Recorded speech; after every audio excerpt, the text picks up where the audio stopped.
안녕하세요. 환자분들의 구강 건강을 위해 최선을 다하는 서울 라이프치과 원장 김신근입니다. 오늘은 앞니가 벌어진 거에 대해서 고민하시는 분들이 많았기 때문에 그 주제를 가지고 이야기 나눠보도록 하겠습니다.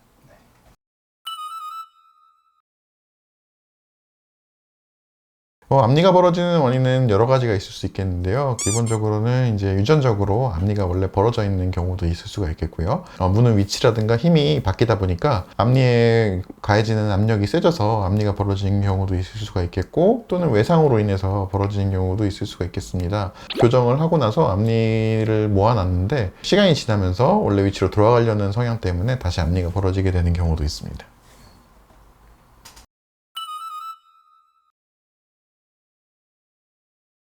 첫 번째로는 이제 교정을 하고 나서 앞니가 벌어졌던 환자분입니다. 예전에 이제 교정을 통해서 치아를 전체적으로 가지런하게 치료를 해두셨었는데, 시간이 지나다 보니까 앞니가 점점 벌어지는 것 같아서 조금 치료받고 싶다라는 그 주소를 가지고 내원하셨던 환자분인데, 지금 사진에서 보시다시피 앞니 사이도 굉장히 많이 벌어진 걸 볼 수가 있고요. 또 교환면 쪽에서의 사진을 보면 송곳니와 작은 어금니 사이에서도 조금 공간이 보이는 걸 볼 수가 있겠습니다. 이 환자분 같은 경우에서는 다시 재교정을 원치는 않으셨기 때문에 가장 빠르게 해결할 수 있는 방법을 찾아서 권유드렸고요. 이 같은 경우에는 이제 벌어진 부분을 레진으로 충분히 메워주고 다시 벌어지는 걸 막기 위해서 이제 안에 고정성 유지 장치를 해드렸던 케이스라고 할 수가 있겠습니다. 앞니를 레진으로 회복을 했을 때 이제 충분히 안정적인 결과를 교정 상태에서 얻기 위해서는 유지 장치를 필수적으로 하는 게 좋다고 볼 수가 있습니다.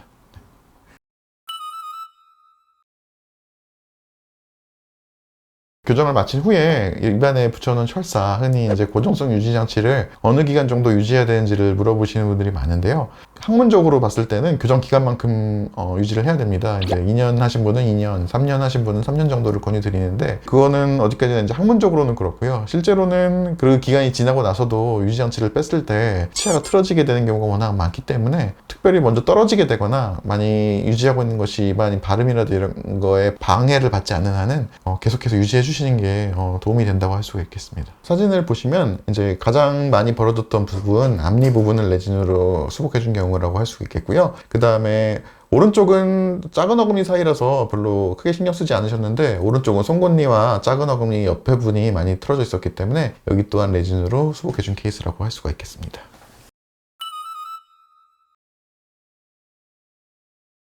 앞니가 벌어지셨던 환자분 다음 케이스입니다. 이 환자분은 앞니가 굉장히 많이 벌어져 있으셨던 환자분인데, 과거에 이제 벌어졌던 부분을 레진으로 치료를 여러 번 했는데 계속해서 파절이 된다는 주소를 가지고 이제 저희 병원에 내원해 주셨고요. 케이스에서 보시다시피 앞니 쪽이 상당히 많이 벌어져 있고, 특히나 예전에 레진을 했던 거의 흔적 때문에 약간 치아도 파절되어 있는 부분을 볼 수가 있겠습니다. 이 환자분 같은 경우는 왜 계속해서 레진이 탈락했는지를 원인을 분석해 보면, 상당히 교합이 긴밀하시고 앞니 쪽에서 윗니에 닿는 부분이 많이 접촉되고 있는 것을 볼 수가 있겠는데요. 이런 경우 레진을 아무리 술식에 맞게 잘 붙여준다고 해도 씹는 힘이 워낙 강하게 가해지는 경우가 많기 때문에 버티지 못하고 떨어지는 경우가 많습니다. 이런 경우에는 레진으로 치료를 하는 것은 적절하지 않은 경우라고 할 수 있겠고요. 환자분이 앞부분에 파절도 있고 옆에 있는 치아에 약간 앞니에 비해서 작은 부분도 있기 때문에 심미적으로 다 개선을 같이 원하셨던 경우라서 이 앞에 있는 4개의 4전치를 보철을 통해서 수복했던 경우입니다. 치아와 비슷한 느낌이 나는 지르코니아 제로를 통해서 회복을 해준 경우라고 할 수 있겠고요. 환자분의 구강 내 쉐이드에 맞게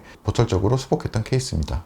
여러 번 치료했던 환자분들, 특히나 레진으로 실패했던 분들은 꼭 레진뿐만이 아니라 보철을 통해서도 충분히 심미적으로 회복할 수가 있겠습니다. 특히나 딱 앞니뿐만 아니라요, 그 옆에 있는 치아까지 비율적으로 맞춰서 해드릴 수 있기 때문에 가능합니다. 이 환자분 같은 경우에는 특히나 앞니 쪽에 접촉이 많이 돼서 여러 번 레진이 파절되셨던 환자분이기 때문에 강도가 높은 지르코니아 제로를 사용해서 앞니를 심미적으로 수복해준 케이스라고 할 수가 있겠습니다.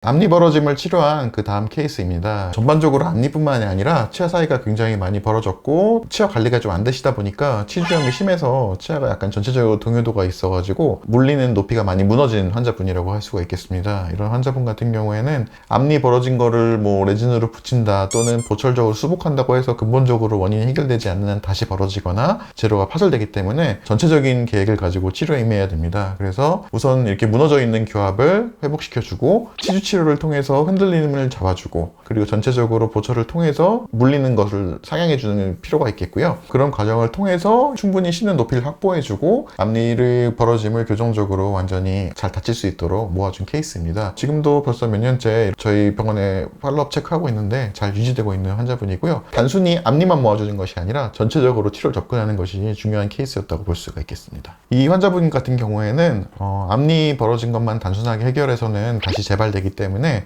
전반적으로 교합의 회복이 중요합니다. 그래서 교정적으로 환자분의 턱 위치라든지 무는 습관에 맞게 어금니 부위와 앞니가 조화롭게 배열을 맞췄고요. 배열한 위치에 맞게 앞니가 벌어진 거를 교합에 맞춰갖고 다시 닫아준 케이스라고 할 수가 있겠습니다. 그래서 먼저 교합의 회복이 먼저, 그 다음에 교정적으로 벌어진 걸 해결하는 게 그 다음에 순서로 진행된 케이스입니다. 특히나 이제 이렇게 공간이 벌어진 경우에는 발치를 하게 되면 오히려 그 공간을 메워야 되는 경우가 생기기 때문에 가능한 발치를 하지 않고 어금니부터 앞니까지 가능한 전체적으로 당겨주어서 교합을 회복시켜주는 케이스라고 볼 수가 있겠습니다. 오늘은 치아의 벌어짐을 관련된 주제를 가지고 이야기를 나눠보았는데요. 치아가 벌어진 거를 해결할 수 있는 방법은 앞서 보신 바와 같이 여러 가지가 있습니다. 간단하게는 내진부터 시작해서 보철 또는 교정적인 회복이 다 가능하다고 할 수가 있겠고요. 환자분 케이스에 맞게 먼저 교합이 중요하면 교합부터, 특히 앞니가 많이 닿으면 그것부터 해결하고 최종적으로 치료를 해주어야 안정적인 예후를 가질 수가 있기 때문에 환자분에 맞춰서 가장 최적의 치료를 해드리려고 하고 있습니다. 앞니가 벌어진 분들은 경우에 맞는 상담을 받아보시기를 권유드립니다.